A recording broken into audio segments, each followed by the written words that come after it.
Well, we're looking at my little favourite cat now, who seems to enjoy having roughhousing matches with Red, who seems to brutalise her, but he doesn't seem to mind so much. But today we had a look, and now you can see, look, you can see that one bite too many, and I don't know whether he'll let me lift his leg up. He's been very good about this. I've been very gentle, but you can see that there's some stuff there that's gone underneath. Now we're going to keep a very careful watch on this. I don't want to traumatize him by taking him to the vet if it's really not necessary.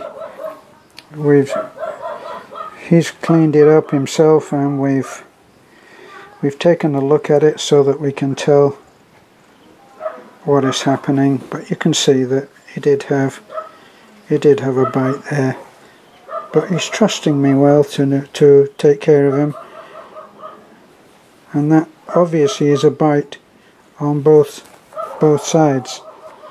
It's okay, honey. Come on. Come on. I got you. So, if we see any sign of an infection, then we'll take him to our vet. But we did give him some antibiotic that he took through the syringe, and took that orally. So I'm hoping that he's going to be fine. Well, he will be fine. I know it's hurting him a little. I know. I saw him looking up at the chair as if he was going to jump up there, and then he flexed a little bit, and then he decided that, well, maybe tomorrow. Maybe I don't need to jump up on that chair right now. Okay, turtle. Only Beth could call an animal turtle, but then she called one of our dogs giraffe, so why am I surprised? Now you can get a good look, a better look. And we sprayed this with Neosporin, didn't we, darling? So, you seem to be okay. He's a beautiful cat. Very pretty and always so clean. Look how clean. Wow. You're a beauty. Pity that Guapo was taken. Pogi, I mean. Pogi would have suited you, but Pogi, that name was already taken.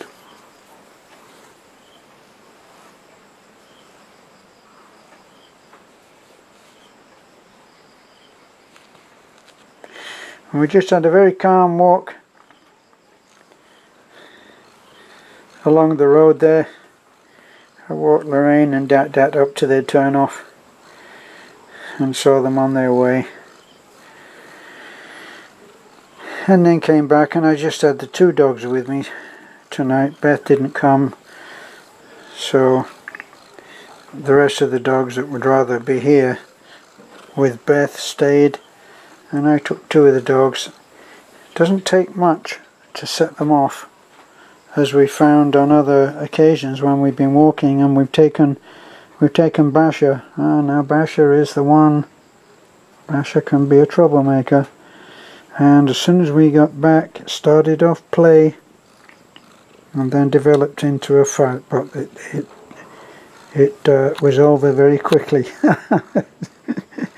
Turtle is putting the paw up to the camera, as you must have seen. Oh, you're lovely. Look at you.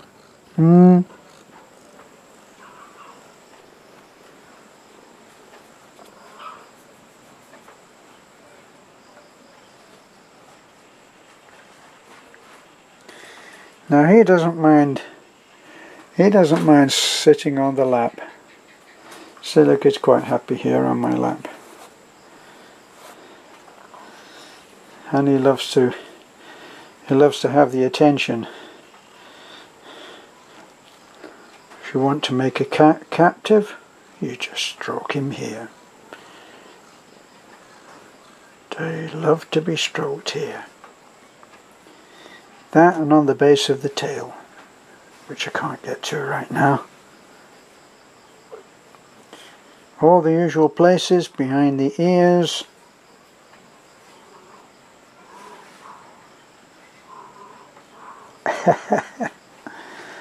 And a little bit of cleanup going on that cut.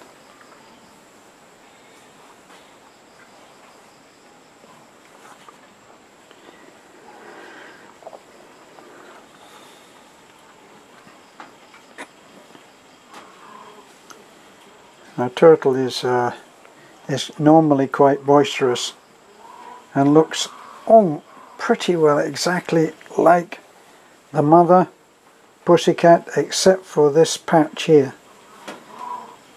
All the markings all seem to be the same except for this patch.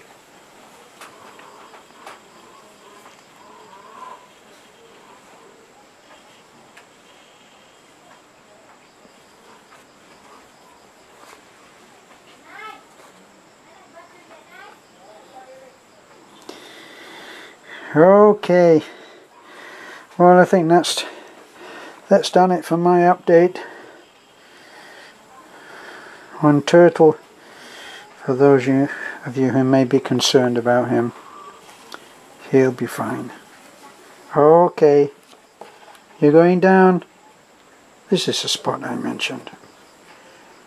There's not a cat alive that can resist that spot. Okay, what's the next move? What are you doing next?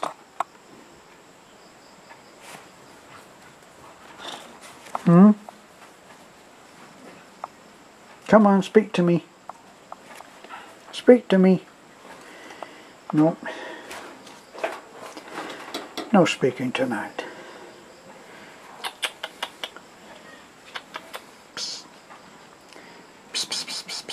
Turtle, are you okay? Are you okay?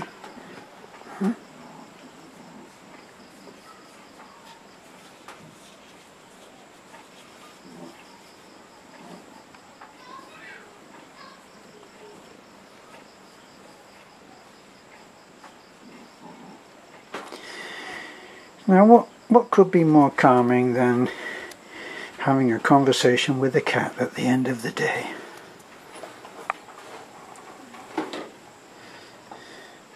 So Turtle,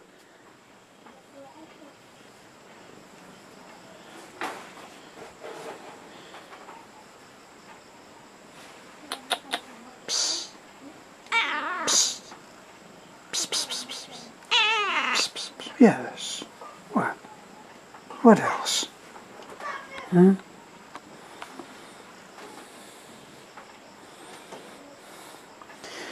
Now only the cat people will still be looking at this.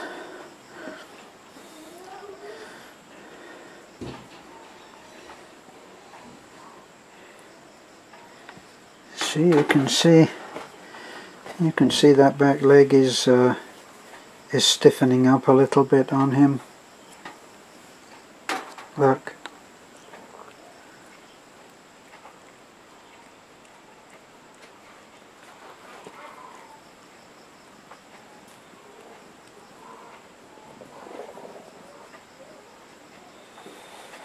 Now we had a cat that Beth used to call the hiding cat, and we didn't start off owning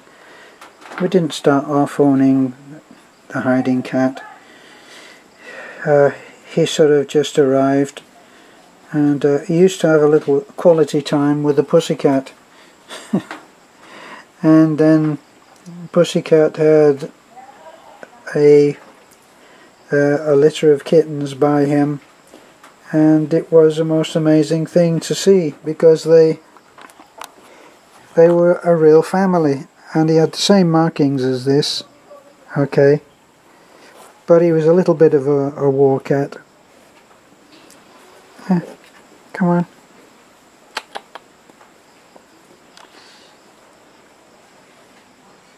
Well, anyway, he used to come and go.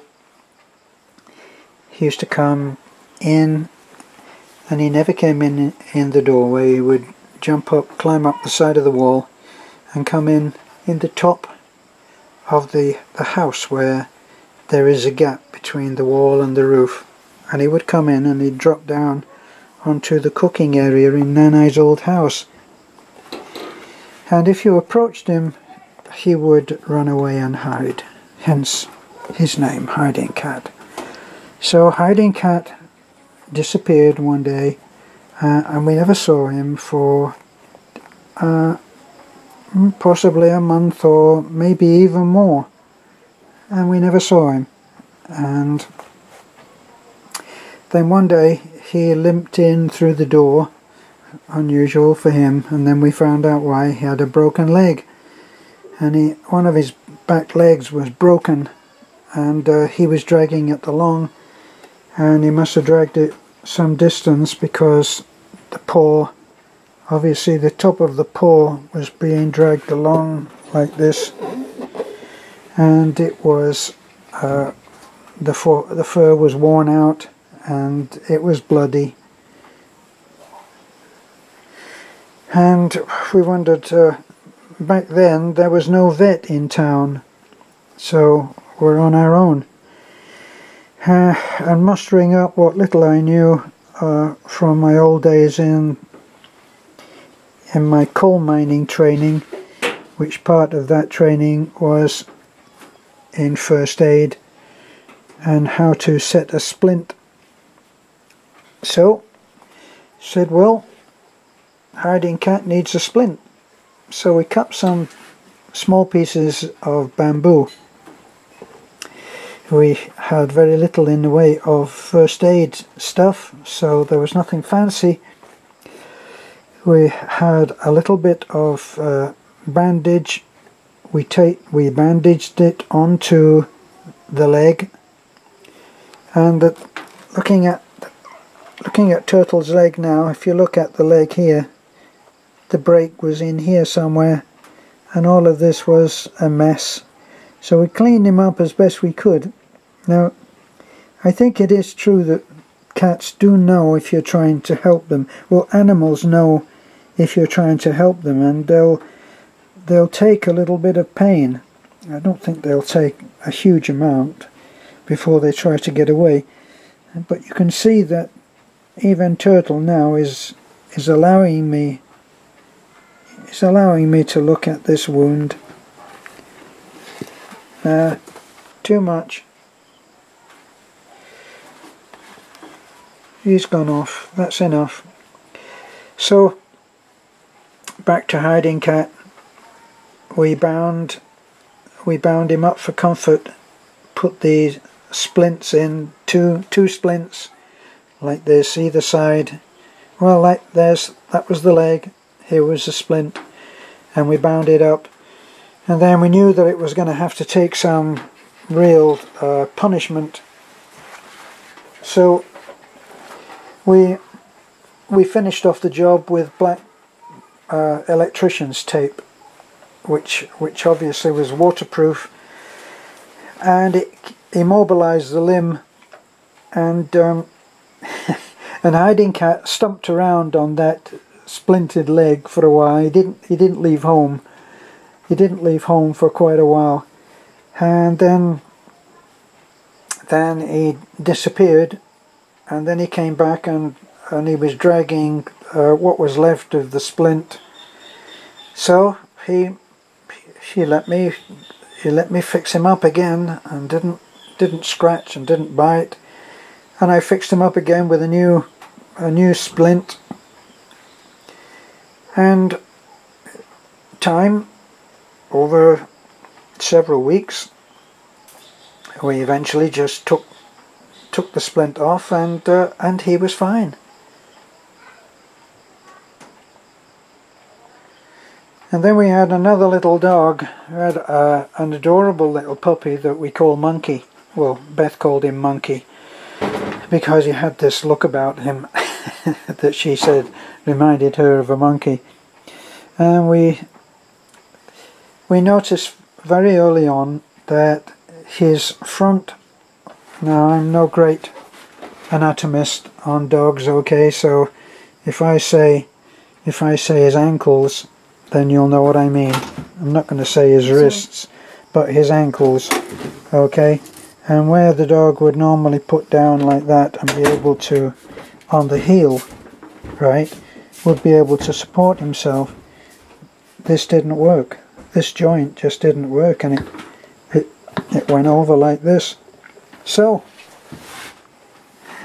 going ahead and utilizing what we'd learned about splints, we packed him up with both of his front legs, put splints on them, did another taping, and he stumped round as if he was on stilts, and he worked very well with that, and survived. And I'm not sure whether he'd actually recovered from that or not, but he was very attached to us, even though he would spend quite a bit of time down at Nanai's.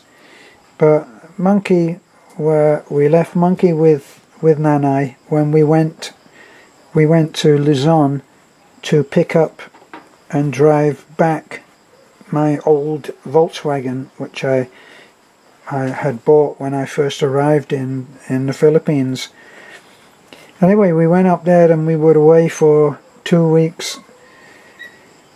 After 2 days away, Monkey stopped eating, and he wouldn't eat while we were gone, and after about a week he died. So we were very sad about that.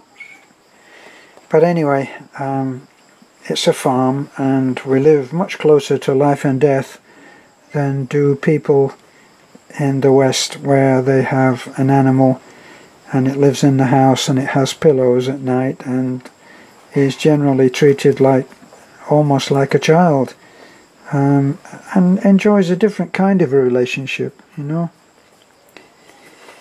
But here dogs live outside. We did make an exception. We lost Monkey, and we also lost another little dog that was very endearing, very loyal, and suddenly contracted something or other. And a peculiar thing that I've noticed here with the farm animals is they don't, I've seen cases where they want their owner with them when they are very, very sick, and they die there with the owner. The nearest I've seen here is with Pussycat, who Pussycat wanted us to be there with her when she was having kittens, and one of them was what I believe they call a breech birth, came out butt end instead of the head first, and so I had to actually pull the kitten out of Pussycat, and it survived. But it was, as I said, a breech birth, which can be very, very tricky, because if the head is in there, then they can't breathe. Now, I wonder what... Probably one of those tiny lizards is under there, and the hunt has come out. Psst. Well, he'll never find it. Okay, well, that's enough wandering about on animals. I think that Turtle can be safely said. Now, can you see he's favouring that back leg with the wound? So it's hurting him, it's stiffening up, but he'll be fine. Bye for now. Don't forget to like, comment, subscribe. All you cat people.